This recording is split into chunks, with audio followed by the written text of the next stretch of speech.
Shalom les amis, bonjour, j'espère que vous allez bien, j'espère que vous êtes en forme, j'espère que vous avez des bonnes nouvelles à raconter, des bonnes choses à raconter, que surtout vous vous concentrez sur le positif et le reste, ça se répare, ça se répare. Avec Rabbeinu, tout se répare, tout se répare. Ce qui est, ce qui est en chemin, c'est surtout ne pas tomber dans ces habitudes que cette société elle a pu nous donner. Euh, alors, c'est quoi ton problème? Alors, et puis on va toujours parler du problème et on va toujours tourner autour du problème. Et puis on va toujours comment dire, alimenter le côté négatif de ce que l'on a. Mais c'est pas ça qui est important. Ce qui est important, c'est de construire une nouvelle maison intérieure. C'est pas d'essayer de rafistoler la maison que l'on a. Non, non, non, non, non. Cette maison-là que l'on a, qui a eu des traumatismes, qui a eu des blessures, qui a eu des échecs, qui a eu des situations très défavorables, eh bien celle-là, on la laisse. On la laisse. Et on commence à construire quelque chose de bon. Quelque chose de bon qui est en nous. On se concentre chaque jour sur des bonnes nouvelles. On se concentre chaque jour sur ce qui est bon en nous. Ça ne veut pas dire qu'on ne voit pas le reste. On le voit. Mais c'est pas ça qui est le plus important. Ce qui est le plus important, c'est de rester concentré sur ce qui est bon en nous. Parce que ce qui est bon en nous, on peut le développer. On peut le développer. Alors que ce qui est cassé, ce qui est... Essayer de faire du neuf avec du vieux, ça marche pas. Ça marche pas. On a la possibilité de construire chaque jour quelque chose de nouveau. De nouveau. Parce que le monde se recrée chaque jour dans le renouveau. Hachem, il reprend le monde chaque jour, il le déconstruit et il le recrée dans le renouveau. Avec des choses un tout petit peu différentes. Alors on va appeler ça l'usure du temps, on va appeler ça les saisons, on va appeler ça la germination. Bref, on va lui donner des tas de noms, des tas de noms. Mais en vérité, c'est Hachem qui reconstruit à chaque fois de manière différente. Donc quand on se concentre chaque jour sur la création de notre maison intérieure, là, tout est différent. Vraiment, tout est différent. On a un regard totalement différent, déjà sur nous-mêmes. Déjà sur nous-mêmes. On s'aperçoit à quel point on est important. On est important, à quel point nous sommes indispensables. Le monde ne peut pas tourner sans nous. C'est pour ça qu'on y est. Auquel cas, on n'y est pas. Si le monde doit tourner sans nous, ben on n'y est pas. Le monde, non. Le monde, il tourne parce qu'on y est à l'intérieur. Et il ne faut pas croire, on ne meurt pas comme ça. On ne meurt pas aussi facilement de ça. Hachem, il ne nous fait pas sortir comme ça de l'histoire aussi facilement. Non, non, non, non, non, non, non, non, non. Quand on meurt, que Dieu nous en préserve jusqu'à 148 ans, que nous vivons en bonne santé, eh bien, alors à ce moment-là, c'est parce qu'on en a terminé. On a terminé avec l'histoire. On n'a plus rien à faire ici. Mais tant qu'on a quelque chose à faire ici, on n'y arrive pas. On ne peut pas en sortir. On ne peut pas en sortir. Donc il faut bien comprendre, et ça c'est un message qui doit vraiment être diffusé à tout le monde, chez les gens dépressifs, chez les gens qui malheureusement ont des envies de suicide. Il faut bien comprendre que ça ne marchera pas. Ça ne marchera pas. Tout ce qu'ils vont faire, c'est qu'ils vont s'abîmer. Ils vont s'abîmer pour souffrir encore plus. Mais ça ne marche pas. Quand ça marche, c'est parce que c'est Hachem qui a décidé. Il a décidé, il a dit, bon, c'est terminé. Il n'y a plus rien à faire ici. Alors on reprend l'histoire et il y a quelqu'un d'autre qui sera injecté dans l'histoire. D'ailleurs, on le voit bien, il y a, malheureusement, à l'heure d'aujourd'hui, il y a plus de gens qui meurent que de gens qui naissent en fonction des pays. Mais il y a d'autres pays où il y a beaucoup plus de gens qui naissent qu'en fonction de gens qui meurent. Donc, par exemple, en Eretz Israël, il y a beaucoup plus de gens qui naissent qu'en fonction de gens qui meurent. Par contre, ici, en France, en Europe, il y a plus de gens qui meurent que de gens qui naissent. Voilà, donc il y a plus de gens aussi qui arrivent après la soixantaine que de gens qui naissent. Donc, on voit bien que il y a une raison très particulière à cela, c'est que Hachem, il a décidé que tous ceux qui sont encore là, encore vivants, ils ont la possibilité d'y arriver. On a la possibilité d'y arriver grâce à Dieu. On a la possibilité d'y arriver. Maintenant, c'est en se concentrant sur notre maison intérieure et de construire notre maison intérieure. Par contre, comme il dit, les gens orgueilleux ôtent à Dieu le plaisir qu'il a d'écouter la prière des justes.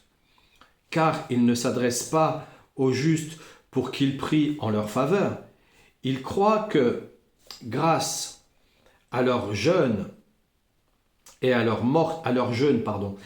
mortification, leur revient le titre de juste.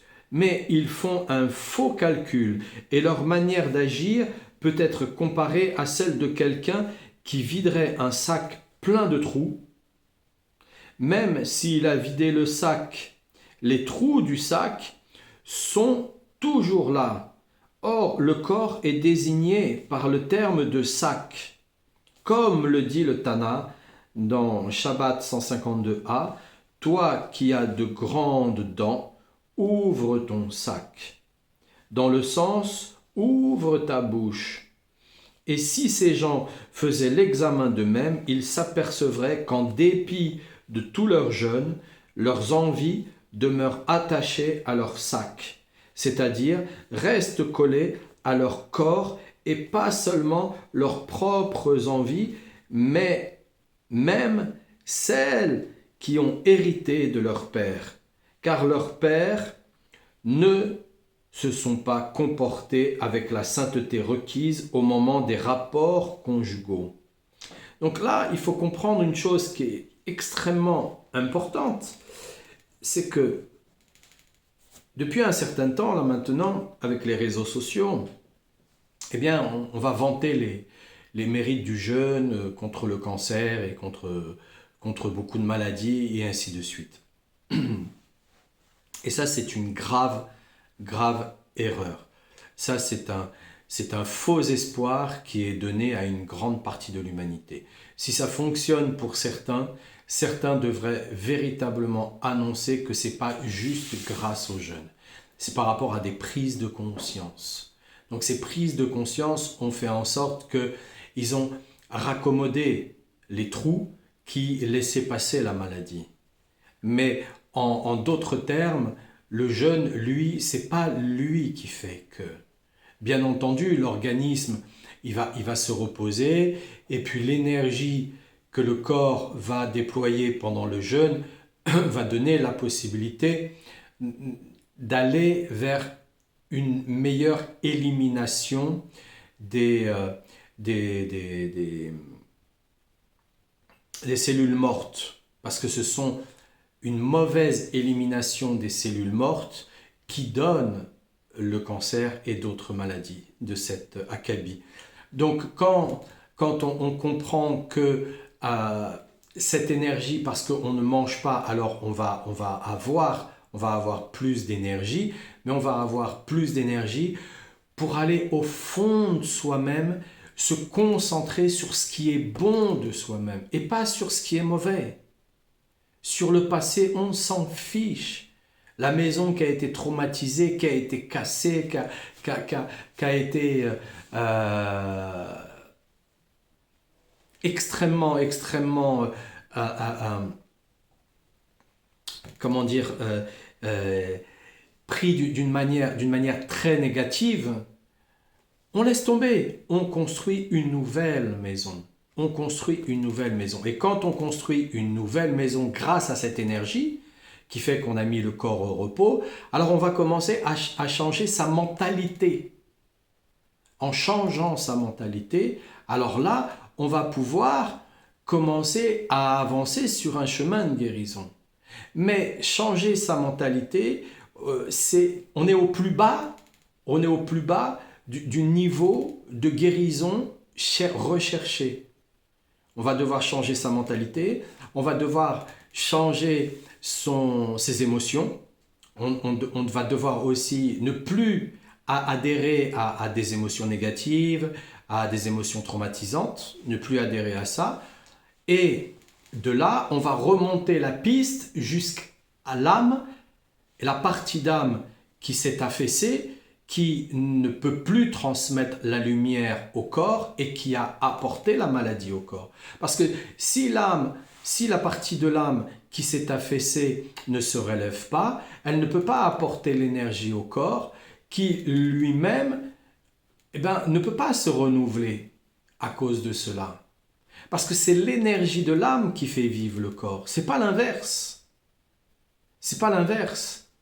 Donc, quand on procède juste qu'avec le jeûne, en croyant que c'est juste avec le jeûne qu'on réussit, c'est faux. Totalement faux. Totalement faux. Et j'ai plein d'exemples de cet ordre-là, et il y a plein d'expériences de cet ordre-là. Il y a même des gens qui ont essayé de défier ce genre de choses, et ils n'en sont qu'à retomber dans la maladie, et pour certains, malheureusement, que Dieu et leur âme en sont morts. Donc, c'est pas du tout de cette manière-là. Donc, on doit prendre en compte une chose, c'est que quand on associe notre prière au mérite du juste de la génération, et le juste de la génération, c'est Rabbi Nachman, quand on associe nos prières au juste de la génération, le juste de la génération, il sait exactement ce qu'on va avoir besoin. Il sait exactement qu'on doit repasser par certains endroits, exactement comme le fil qui repasse dans le même trou pour venir fermer le trou, hein, et voilà. Donc il nous fait repasser dans certains endroits, mais il nous fait repasser dans certains endroits avec une chose qui est sûre, c'est demande à Rabbeinu qui t'aide. Lève les yeux vers le ciel, même quand tu n'y arrives pas, même quand tu es au plus bas, même quand tu crois que c'est... Lève les yeux vers le ciel. Tu sais encore parler, tu as encore de la voix, tant mieux, lève les yeux vers le ciel. Et si par exemple la voix n'est plus là pour des raisons de maladie ou autre, lève les yeux vers le ciel, pense très fort. Donne-moi de l'énergie, j'y arrive pas. Aide-moi, je n'y arrive pas. Et je vous assure que Hachem, que Rabbeinu, il nous aide. Dès qu'on a demandé, il nous aide. Il nous aide à remonter la pente. Il nous aide à remonter la pente petit à petit. Il nous aide à remonter la pente. Mais pour en terminer définitivement avec les maladies corporelles, eh bien déjà, on doit relever l'âme qui est écrasée.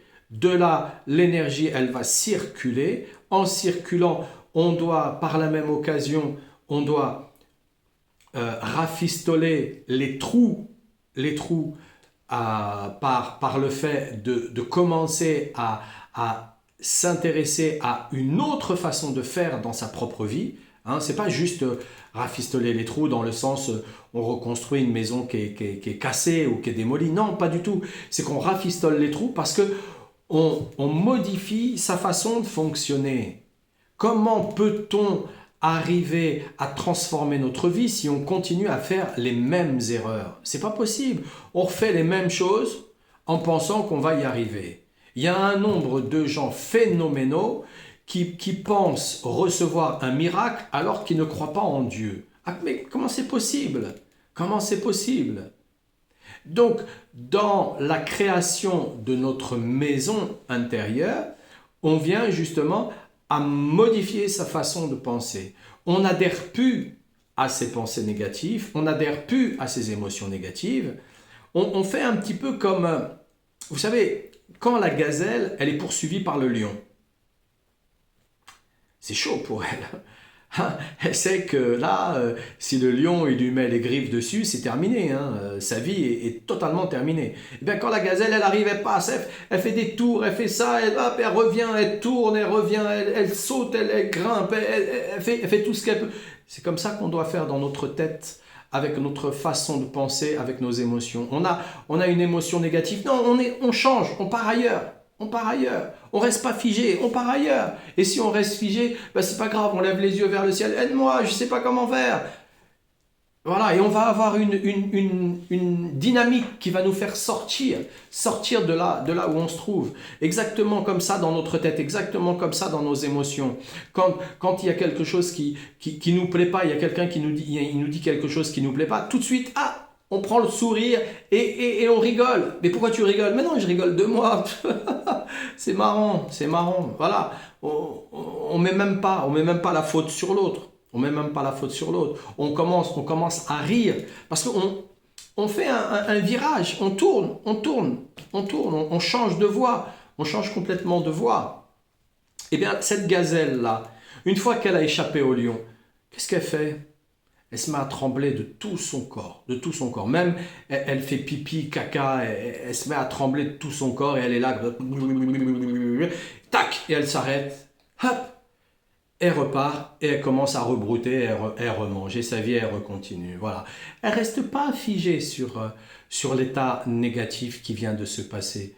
Hein, elle se dit pas, oh là là, hein, elle va pas voir le psychologue des gazelles en disant, vous savez, là, aujourd'hui, il y a le lion, il a essayé de me manger. Non, elle n'essaye pas de ça, elle n'essaye pas d'en parler de cette situation-là. Non, non, non, pas du tout, pas du tout. Elle continue sa route. Elle s'intéresse qu'à la vie, qu'à la vie. Quand on est rattaché à Rabbeinu, alors à ce moment-là, on se rattache à la vie. On change de sac. On change de corps en fait. Quand Rabbeinu il nous dit restez dans le sac de Rabbeinu. Voilà. C'est Rabbi Nathan qui dit restez dans le sac de Rabbeinu. Restez dans le corps de Rabbeinu. Pensez à Rabbeinu, vivre Rabbeinu, manger Rabbeinu, respirer Rabbeinu. Et de cette manière-là, tournez les yeux vers le ciel. Et peu importe l'obédience, il s'en fiche Rabbeinu. Il a dit qu'il a déjà tout réparé, tout est déjà réparé, c'est-à-dire qu'il a ramené tout ce qu'il y avait à ramener sur la terre pour la réparation, et ensuite, je réparerai chacun d'entre vous. Et même une pierre sera réparée, sera sauvée. Donc si une pierre sera réparée, sera sauvée, alors qui plus est un être humain qui est bien plus important que n'importe quelle chose vivante ici sur la terre, bien plus important. Donc c'est pas une question d'être juif ou pas, non, il prend tout le monde, il n'y a pas de distinction. La seule chose, c'est rentrer dans le sac de Rabbeinu. Donc c'est construire quelque chose de nouveau, vivre quelque chose de nouveau avec soi-même. Et quand on construit, quand on construit du nouveau avec soi-même, eh bien, les choses, elles sont différentes parce que on va s'apercevoir que on a des vieilleries dans la tête, on a des vieilles émotions. Si on n'a pas un peu d'habitude dans ce travail, on ne sait pas d'où ça vient. Si par contre, on a pris du temps pour regarder un petit peu les parents, la famille, ce qu'il y a autour de nous, on peut voir que ça correspond à notre famille. Hein, puisque un enfant, quand il naît, c'est une éponge. Et au démarrage, ben voilà, il est là, il regarde tout le monde, il est tout le temps en train d'écouter, il est tout le temps en train de regarder tout le monde. Donc il y a les parents, les frères, les sœurs, les tantes, les oncles, les cousins, les cousines, la famille, les gens autour. Il va regarder, il va découvrir, mais il va prendre. Il va prendre. Et c'est là où ensuite, quand arrive l'âge de 7 ans, l'âge butoir, qui fait que l'enfant commence à obtenir une relation avec la conscience un peu plus intime, hein, on appelle ça l'âge de raison, hein. Donc quand il va commencer à obtenir un lien avec la conscience un peu plus intime, alors à ce moment-là, l'enfant qui va commencer à grandir au fur et à mesure, il croit que c'est ça. Il croit que c'est ça. Mais il ne sait pas qu'il a accumulé aussi beaucoup de choses qui ne sont pas du tout à lui. Donc, Rabbeinu, en nous montrant le chemin de la Torah, hein, qui fait que Hachem vient nous expliquer comment nous devons nous comporter dans la vie tous les jours, alors à ce moment-là, c'est pour nous approprier qui nous sommes véritablement. Il y a combien d'individus qui cherchent leur mission sur la terre? Combien d'individus qui cherchent leur mission sur la terre? Ils ne savent pas.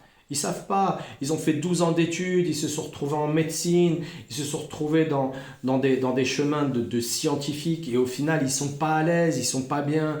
Au final, ils n'aiment pas. Au final, ils espéraient des choses et puis ça n'arrive pas. Et puis, leur vie, elle est bancale. Leur relation amoureuse, c'est bancal. Combien de couples se séparent? C'est bancal. Pour quelle raison? Parce qu'ils ne savent pas quelle est leur mission réelle du départ. La mission réelle du départ de chaque individu, c'est de se guérir soi-même. C'est déjà de se guérir de soi-même. C'est-à-dire se guérir de cette personne qui est alitée à ce monde. Ce qu'on appelle la personnalité. Cette personne qui est alitée à ce monde, elle s'est branchée sur ce monde sans savoir qu'elle est branchée sur ce monde. Et elle ne sait pas qu'en fait, elle doit sortir des divertissements, elle doit sortir des plaisirs de ce monde et commencer à se réparer elle-même pour véritablement savoir ce qu'elle veut réellement. Mais énormément de personnes qui ne savent pas déjà qu'ils doivent se guérir eux-mêmes, mais en plus de ça, ils ne savent même pas ce qu'ils veulent. Donc comment pouvons-nous nous guérir si on ne sait pas ce que l'on veut? Donc Hachem nous a donné la Torah pour qu'on apprenne ce que l'on veut. Mais il y en a certains qui s'obstinent, qui disent non, non, c'est pas ça, moi de toute façon je vais y arriver tout seul, moi de toute façon même si j'utilise la Torah, ben voilà comment je la lis, la Torah, c'est de cette manière-là que je la lis, c'est de cette manière-là que je la comprends, alors c'est comme ça et c'est très très bien. Mais non, Rabbeinu, il vient expliquer dans le Likutei Moharan, il vient vraiment expliquer les choses fondamentales. Là, par exemple, quand il vient me parler on a hérité de nos pères, on a hérité de nos pères les problèmes en eux-mêmes, déjà dans les rapports conjugaux, parce que l'enfant, quand il a été conçu, l'enfant, hein, il faut bien savoir que le spermatozoïde qui va aller féconder l'ovule, eh bien, il va porter une photo, la photo de l'individu, comment il est au moment même du rapport dans lequel il est, au moment même de l'émotion dans lequel il est, au moment même de la façon de penser dans lequel il se trouve. Et c'est de cette manière-là que l'enfant, lui, va prendre déjà une base, ce qu'on appelle l'ADN. Il va prendre déjà cette base-là d'ADN. Et avec cette base-là d'ADN, comme le cerveau c'est un émetteur-récepteur, eh bien, quand il commence à naître, il va passer une bonne partie de sa vie à être une éponge et à accumuler tout ce qu'il y a autour, hein. Donc déjà, il y a le niveau parental, après il y a le niveau social, après il y a le niveau scolaire, et après il y a le monde du travail. Et donc il va commencer à apprendre les choses comme ça autour de lui, mais il ne sait pas qu'à la base même, ça vient de la photo qui a été prise au moment même où le spermatozoïde est sorti. Donc, quand on se rend compte de ce phénomène qui est un phénomène que Hachem nous a donné, il nous a donné ça parce qu'il nous a donné cette vie-là. C'est une force de vie, ça. C'est une force de vie. Donc imaginez le nombre d'individus qui ont été créés après des soirées arrosées, ou pire encore. Comment, dans quel état l'enfant, il va commencer à se construire. Il a une base déjà, sa base, elle est déjà toute trouée. Toute trouée. Comment il va réussir, il va réussir, juste par le jeûne et les mortifications, à rafistoler les trous? Il ne peut pas. Il ne peut pas. Il ne peut pas. Le jeûne, il est là, et les mortifications, mais déjà le jeûne, il est là pour renforcer les décisions mentales que l'on a. Donc ça va renforcer notre mental dans la persévérance. On va voir que en vérité, ce que le corps va dire avec ses émotions, ses 5 sens, c'est pas ça qu'on veut suivre. En grande partie, c'est faux, c'est pas ça qu'on veut suivre. Parce qu'on va se renforcer là-dedans. Les mortifications, elles vont nous aider à faire taire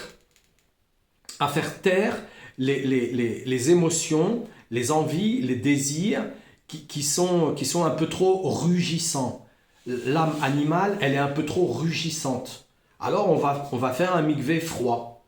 Et comme ça, tac, on va le couper. On va couper. Mais il va falloir recommencer et recommencer et recommencer. Mais si on le fait sans avoir justement une prise de conscience mentalement, psychologiquement, qui nous dit non, non, je ne veux pas me laisser faire par les rugissements de ce corps. Non, j'en ai pas le désir. J'en ai pas le désir. Moi, ce que je veux, c'est ce chemin-là. Ce que je veux, c'est utiliser mes rapports intimes que de cette manière-là. Moi, ce que je veux, c'est utiliser mon énergie que de cette manière-là. Imaginez un individu qui monte dans sa voiture et il accélère, mais il ne tient pas le volant. Qu'est-ce qu'il fait? La voiture, elle va dans le décor. Elle va dans le décor.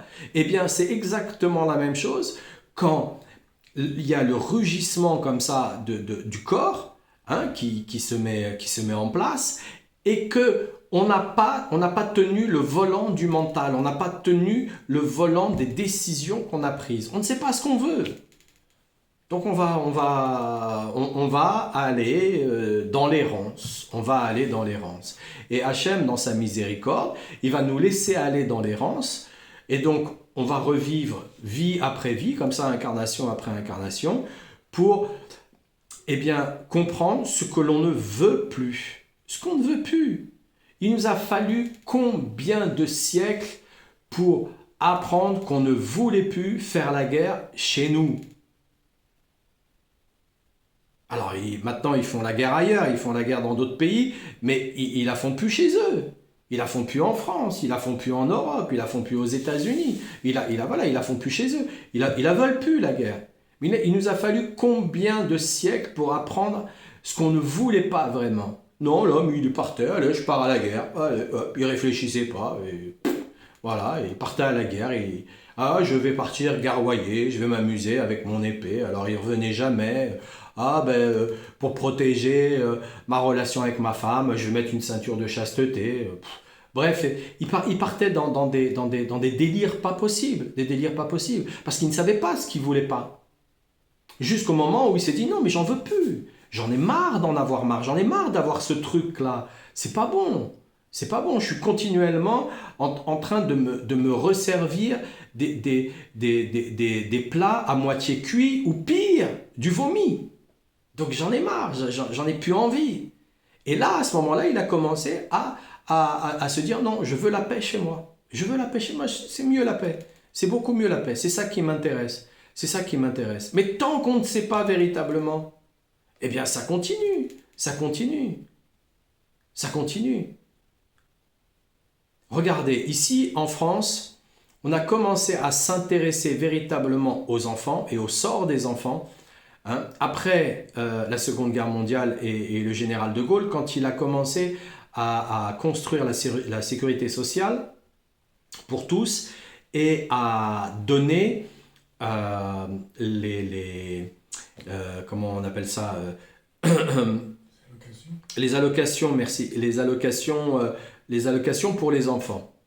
Quand il a commencé à donner les allocations pour les enfants, alors là, les gens, ils ont commencé, ah oh, non, on s'intéresse, ah non, on va s'intéresser aux enfants, il nous donne de l'argent pour les élever. Ah oui, alors là, c'était facile de faire des enfants, hein. Ah oui, ça, c'était facile de faire des enfants. Mais après, l'enfant, dès qu'il commençait à avoir un certain âge, alors qu'est-ce qu'il faisait? Il le mettait au boulot, hein. Donc on voyait bien, ma grand-mère, paix à son âme, elle avait travaillé dans les filatures. À 4 ans, 4 ans dans les filatures, à ramasser les bouts de fil en dessous les couturières. 4 ans, 4 ans, 4 ans. Est-ce qu'on se dirait qu'aujourd'hui, nos grands-parents, ils ont fait ce genre de choses pour qu'aujourd'hui, on arrive à ce que l'on est. Donc, quand on a cette conscience-là, que c'est par le fait qu'il y a eu les allocations familiales, alors à ce moment-là, les gens, ils ont commencé à s'intéresser brièvement à leurs enfants. Et même à l'heure d'aujourd'hui, je ne sais pas où est-ce que ça en est avec la loi, mais pour la petite délinquance, eh bien, il parlait, il y a quelque temps de ça, de mettre une loi et de supprimer les allocations familiales pour tous les enfants qui étaient délinquants. De cette manière-là, ça obligeait les parents à donner une éducation à leurs enfants. On est au XXIe siècle et les parents ne donnent même pas d'éducation à leurs enfants. Donc vous voyez bien qu'on est obligé d'apprendre ce que l'on ne veut pas avant de savoir véritablement ce que l'on veut.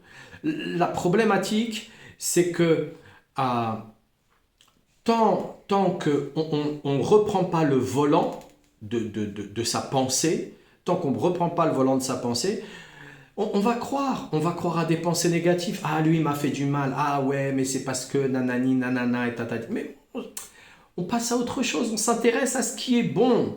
À ce qui est bon, on s'intéresse. On s'intéresse à ce qui est bon. Voilà.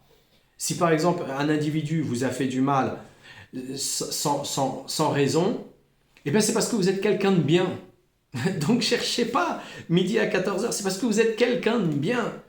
Alors il a voulu se venger. Parce que lui, il ne se considère pas comme quelqu'un de bien. Voilà.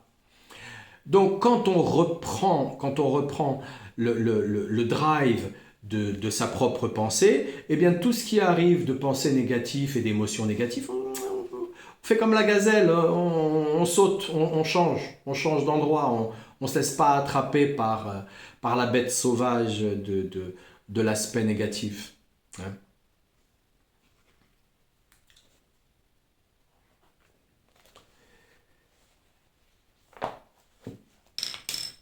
Donc, on est dimanche et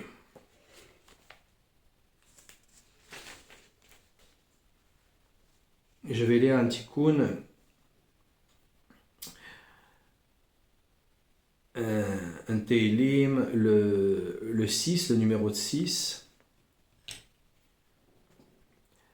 Lamnatseach ben ginot al השמינית, מזמור לדוד, אדוני על באפך תוכיחני, ועל בחמתך תייצחני. חונני אדוני כי אומלל אני, רפאני אדוני כי נבהלו עצמי. ונפשי נבהלה מאוד, ואתה אדוני עד מתי? שובה אדוני חלצה נפשי, הושיעני למען חסדך, כי אין במוות זכרך, בשאול מי יודה לך, יגעתי באנחתי אסחה וכל לילה, מיתתי בדמעתי אחסי אמסה אששה, מכעס איני עתקה בכל צורכי, סורכו ממני כל פועלי אבן, כי שמע אדוני כל בכי. שמע אדוני תחינתי, אדוני תפילתי. ייקח יבושו ויבהלו מאוד כל אויבי. ישובו יבושו חגה. ברוך השם, זכות רבנו הקדוש. Alors merci les amis, que Dieu vous bénisse, que Dieu protège vos pas, refoua shlema pour tous les malades, et portez-vous bien.